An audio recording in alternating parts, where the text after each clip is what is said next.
BAC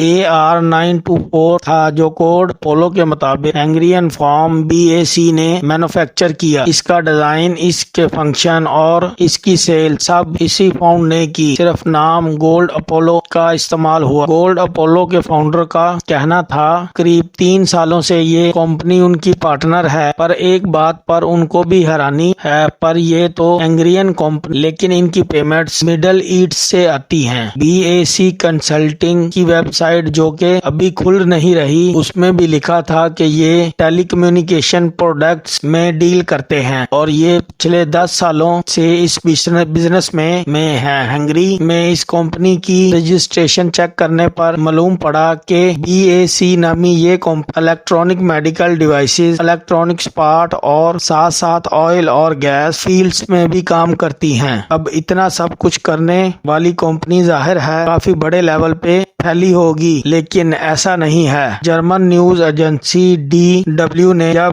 BAC کے registration شدہ office کو وزٹ کیا، یہ ایک چھوٹا سا گھر تھا جس کے باہر A4 پیپر چپکا ہوا تھا۔ اس پیپر پہ دوسری کمپنی کے ساتھ BAC کنسلٹنگ نام بھی لکھا ہوا تھا۔ بلڈنگ میں موجود لوگوں پوچھا گیا تو ان کو بھی اس کمپنی کے بارے میں علم نہیں تھا۔ اب ایسا سمجھا جا رہا ہے یہ ایک شیل کمپنی ہے، یعنی وہ کمپنی جو کسی خاص کام کے لیے نہیں بلکہ ان لیگل ایکٹیویٹی یا اوپر سے کچھ اور پیچھے کچھ اور کام والی کمپنی ہے، کام کرنے والی کمپنی کے فائنینشیل ریکارڈ جانچ کی گئی تو معلوم پڑا کہ BAC نے حال ہی میں ایک 18 ملین ہنگرین فولن کا پروفٹ بھی ڈکلیئر کیا ہے، جو کہ قریب $51,700 بنتا ہے۔ جب لیبنان میں پیجر کے دھماکوں نے تباہی مچائی اس وقت BAC کی ویب سائٹ کھل رہی تھی، لیکن کچھ دیر کے بعد اس میں ایرر آنے لگا کہ جیسے اس کا ایکسس جان بوجھ کر بند کیا گیا ہے۔ آفیشیل ریکارڈ میں BAC کی CEO کرسٹینا پیسٹرونیو ارشیا کیلونی خاتون ہے، جو 2016 سے ہی کمپنی کے ساتھ ہیں، جبکہ کمپنی کے مالک کا نام برسونی ارشیم کونو بتایا جا رہا ہے۔ نام کے حساب سے ان دونوں کا ہسبینڈ وائف کا رشتہ لگتا ہے۔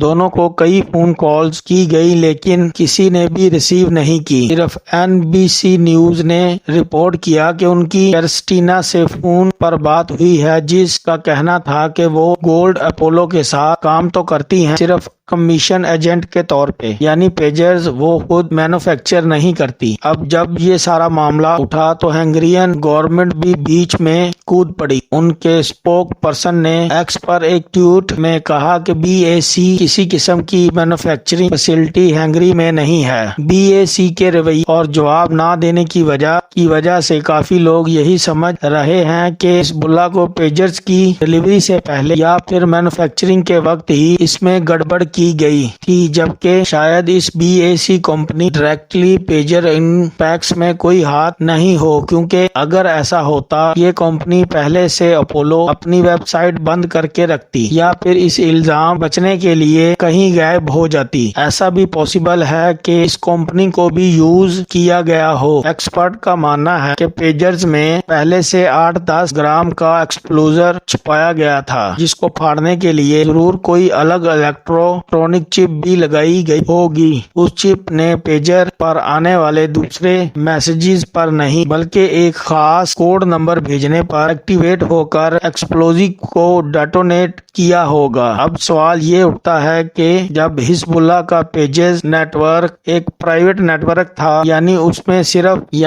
میں صرف وہی میسج بھیج سکتا تھا جو اس نیٹ ورک کا ایڈمن ہو یا اس کی ڈیوائس نیٹ ورک پہ رجسٹرڈ ہو، پھر وہ خاص کوڈ نمبر اس پرائیویٹ نیٹ ورک پر بھیجا کس نے؟ ایسا صرف 3 کیسز میں ہی ممکن ہو سکتا ہے، یا تو حزب اللہ کے موساد کا کوئی جاسوس ہو، یا موساد کے پاس ایسی قابلیت ہے کہ وہ پرائیویٹ ریڈیو فریکوینسی کا نیٹ ورک بھی ہیک کر سکتا ہے، یا پھر پیجر کے اندر الگ سے موبائل نیٹ ورک کا کنیکشن لگا کے SMS یا کال کر کے اس کو ڈیٹونیٹ کیا گیا ہو۔ یہ تو رہی پیجر دھماکوں کی بات، جس نے پہلے دن لیبنان میں بڑی تباہی مچائی اور ایک خوف کا سما چھا گیا۔ اگلے دن حزب اللہ کے کچھ واکی ٹاکی ریڈیو سیٹس بھی اسی طریقے سے ایک ساتھ پھٹ پڑے جیسے پیجرز پھٹے تھے۔ ایک واکی ٹاکی تو اس وقت پھٹا حزب اللہ کا ایک ممبر پچھلے دن بلاسٹ میں مارا جانے والے اپنے ایک ساتھی کے جنازے میں شامل تھا۔ پھٹے ہوئے واکی ٹاکی سے سیٹس کی پکچر میں دیکھا گیا کہ یہ آئی کام کمپنی نے بنائے ہیں، جو کہ جاپان کی کمپنی ہے، لیکن آئی کام کا کہنا ہے کہ واکی ٹاکی کا یہ خاص ماڈل ICV82 انہوں نے 2014 میں ہی بنانا بند کر دیا تھا۔ حزب اللہ نے یہ واکی ٹاکی سیٹس بھی قریب 5 مہینے پہلے ہی خریدے تھے، ٹھیک اس وقت جب پیجر ڈیوائسز لبنان میں آئی تھیں۔ لیبنیز سیکیورٹی فورس کا کہنا ہے کہ اسرائیل کی ایجنسی موساد دوسرے ملکوں میں اسی طرح کے باریک آپریشن کرنے میں کے لیے کافی فیمس ہے، اور انہوں نے ہی بڑی پلاننگ سے مہینوں پہلے پیجرز اور واکی ٹاکی میں ایکسپلوزیو پلانٹ کیے ہوں گے اور پھر موقع دیکھ کر ان کو ڈیٹونیٹ کیا ہوگا۔ آپ کو یہاں بتاتے چلیں کہ پہلے بھی اسرائیل کی موساد ایجنسی پر کافی ایسے مشنز کا الزام لگ چکا ہے جو کہ چھپ کر کیے گئے۔ 2010 میں موساد نے اسٹکس نٹ نامی ایک کمپیوٹر لانچ کیا اور اس کا ٹارگٹ تھا ایران کا نیوکلیئر پروگرام۔ اس اٹیک میں اسرائیل ساتھ امریکہ کو بھی جوڑا جاتا ہے۔ 2007 میں آپریشن آرچر تھا، جس میں اسرائیل نے سیز کیا کہ ایئر ڈیفنس سسٹم کو ہیک کیا تاکہ ان کا سسٹم اسرائیلی جیٹس کو ڈیٹیکٹ نہ کر پائے۔ موساد پر یہ بھی الزام لگائے گئے ہیں کہ انہوں نے سائبر کیپیبلٹی کا کرتے ہوئے مختلف ملکوں، کمپنیز، انڈیویجول پر سپائنگ کی ہے، یعنی چھپ کر ان کی جاسوسی کی ہے۔ لیبنان میں ہونے والا پیجر اٹیک اپنی نوعیت کا سب سے خطرناک حملہ سمجھا جاتا ہے، جس کی ہسٹری میں ابھی تک کوئی مثال نہیں ملتی۔ اس واقعے نے دنیا بھر میں ایک نئی بحث چھیڑ دی ہے کہ اگر یہ کام پیجر یا واکی ٹاکی کے ساتھ کیا جا سکتا ہے تو کیا ہمارے موبائل فونز اس سے محفوظ رہ پائیں گے یا نہیں۔ جنگیں پہلے بھی ہوتی رہی ہیں اور آگے بھی ہوتی رہیں گی، لیکن حملہ کرنے کا نیا طریقہ ایجاد ہو چکا ہے جس سے بچ کے رہنا کافی مشکل نظر آتا ہے۔